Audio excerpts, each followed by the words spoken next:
Assalamualaikum warahmatullahi wabarakatuh. Perkenalkan, nama saya Fila Fadilhaya dari kelas 28B. Baik, di sini saya akan menjelaskan sedikit materi mengenai metodologi penelitian. Dalam beberapa topik sebelumnya, kita telah membahas secara mendalam perbedaan penelitian kuantitatif dan kualitatif. Salah satu perbedaan mencolok dari dua jenis penelitian ini adalah teknik pengambilan sampel dan pandangan mengenai jumlah sampel yang baik. Adapun pengertian populasi.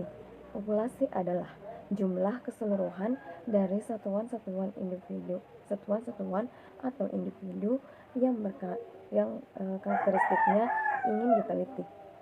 Sugiono 2001 halaman 55 menyatakan bahwa populasi adalah wilayah generalisasi yang terdiri atas objek, subjek yang mempunyai kuantitas dan karakteristik tertentu yang diterapkan oleh peneliti untuk dipelajari dan kemudian ditarik kesimpulannya.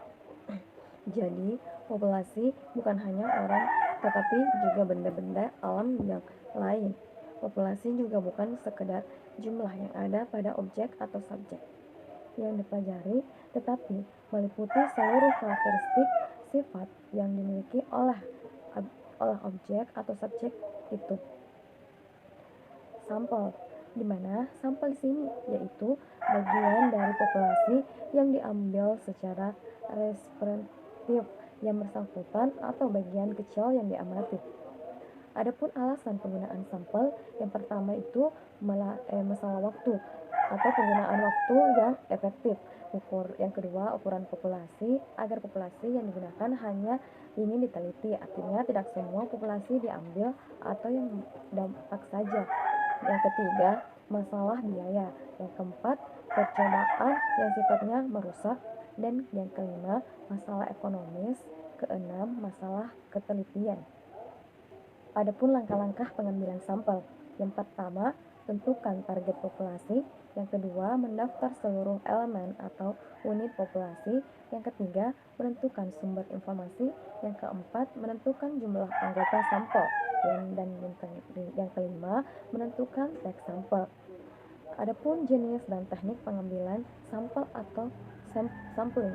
Teknik sampling adalah cara untuk menentukan sampel yang jumlahnya sesuai dengan ukuran sampel yang akan dijadikan sumber data sebenarnya, dengan memperhatikan sifat-sifat dan penyebaran populasi agar diperoleh sampel yang representatif. Teknik sampling pada dasarnya dapat dikelompokkan menjadi dua, yaitu probability sampling dan non-probability sampling. 1. Non-probability sampling adalah teknik sampling yang memberikan peluang yang sama bagi setiap unsur atau anggota populasi untuk dipilih menjadi anggota sampel.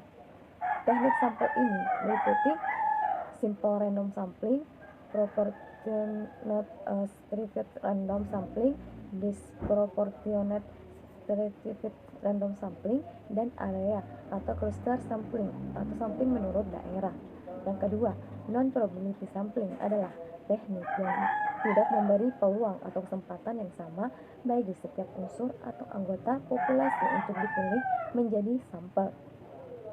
Adapun teknik sampel ini meliputi sampling sistematis, sampling kuota, sampling aksidental, proposis sampling, sampling jenuh, dan snowball sampling.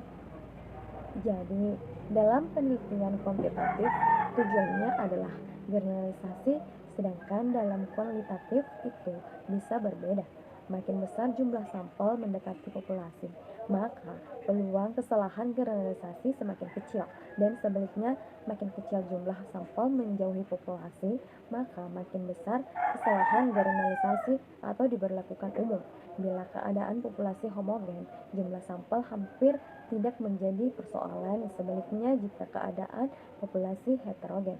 Lebih dan kurangnya mohon maafkan. Wabillahi taufiq wal hidayah. Wassalamualaikum warahmatullahi wabarakatuh.